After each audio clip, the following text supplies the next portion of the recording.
چند قدم چلتے پھر بیٹھ جاتے اور وہ دوبارہ آپ کی بغلوں میں ہاتھ ڈال کر کھڑا کر دیتے اور پتھر برساتے۔ لگتا ہے جب کوئی کنکر بدن پر دین کی خاطر تو مجھ کو وادی طائف کے پتھر یاد آتے ہیں۔ جب آپ بے ہوش ہو کر گر پڑے تو حضرت زید بن حارثہ نے آپ کو اٹھایا، قریب ہی کچھ پانی تھا وہاں لے گئے تاکہ خون کے دھبے دھوئیں۔ کچھ دیر بعد طبیعت کچھ سنبھلی تو قریب میں ایک باغ تھا اور انگور کی سایہ دار بیل کے نیچے تھوڑی دیر لیٹ گئے اور مبعوث برحق کی بارگاہ میں عبد حق پرست بنا کر مانے جات دعا میں مشغول ہو گئے۔ آپ کے سوز و گدا، تڑپ اور درد اور زخموں کے ٹیسٹ سے نالائق فریاد میں وہ تاثیر پیدا کی جس سے عرش بری طرح کانپ اٹھا۔ اس موقع پر آپ نے بارگاہ الہی میں دعا کی، اے اللہ، میں تجھ ہی سے اپنی بے بسی کا شکوہ کرتا ہوں۔ یہ مجھے رسوا کرنا چاہتے ہیں، اس کا شکوہ بھی تجھ سے ہی کرتا ہوں۔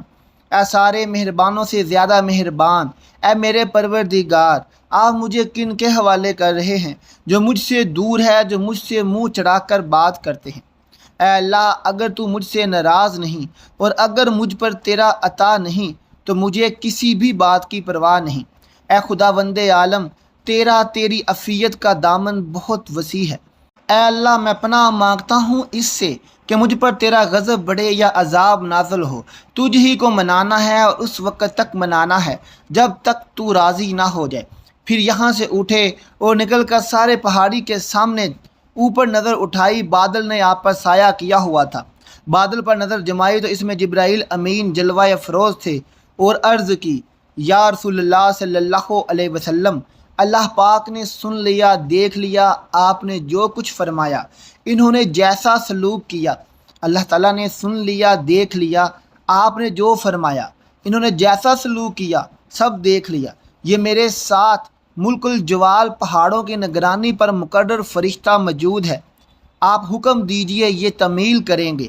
ملک الجوال نے عرض کی، مجھے اللہ تعالیٰ نے بھیجا ہے، آپ جو چاہیں حکم کریں، میں تعمیل کروں، آپ حکم کریں، میں مکہ کے دونوں طرف کے پہاڑوں کو ملا کر ان تمام بے ادبوں اور گستاخوں کو پیس دوں۔ آپ صلی اللہ علیہ وسلم آزمائش کے دہرائے پر کھڑے تھے۔ ایک آزمائش اہل طائف نے آپ پر ظلم و ستم کے پہاڑ توڑے تو دوسری آزمائش کے جبرائیل امین اور ملک الجوال ان کو پیس ڈالنے کی فرمائش کے منتظر کھڑے ہیں۔ پہلا امتحان تھا صبر، تحمل و برداشت اور استقلال کا، دوسرا امتحان تھا دعوی رحم و کرم کا، فراخی و حوصلہ اور وسط و ظرفی کا۔ اللہ کریم نے آپ کو دونوں میں کامیاب فرمایا۔ دریا دلی والے دل رحمت میں کرم کی ایک موج اٹھی اور اہل طائف کی قسمت کے سفینے کو پار لگا دیا۔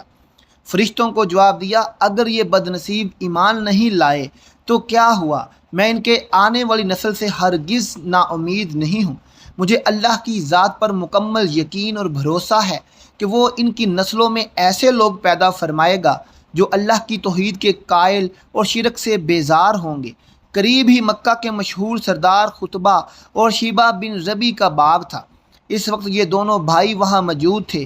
انہیں غیرت آئی کہ ہمارے شہر کے ایک معزز شخص کے ساتھ طائف والوں نے بہت نارواں سلوک کیا۔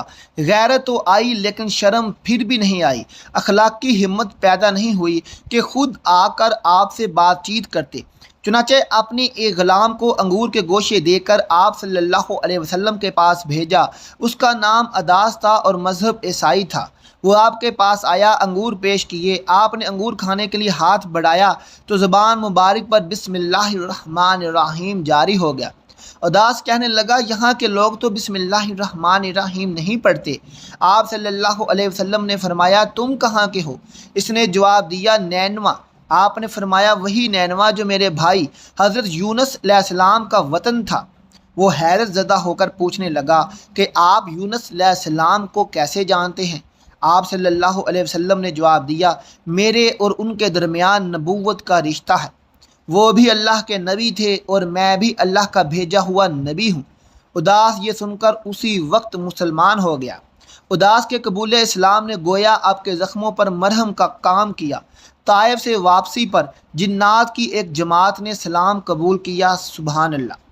ناظرین، سفر طائف سے ہمیں یہ سبق ملتا ہے کہ دین اسلام کی تبلیغ کے لیے انتہائی کٹھن اور مشکل حالات بھی آئیں تو ثابت قدمی اور خندہ پیشانی سے برداشت کرنا چاہیے۔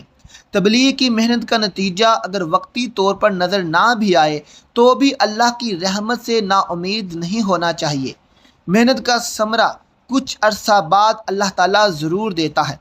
ناظرین، آج کی ویڈیو کیسی لگی کمنٹ باکس میں ضرور بتائیے گا۔ ملتے ہیں اگلی ویڈیو کے ساتھ۔ اللہ حافظ۔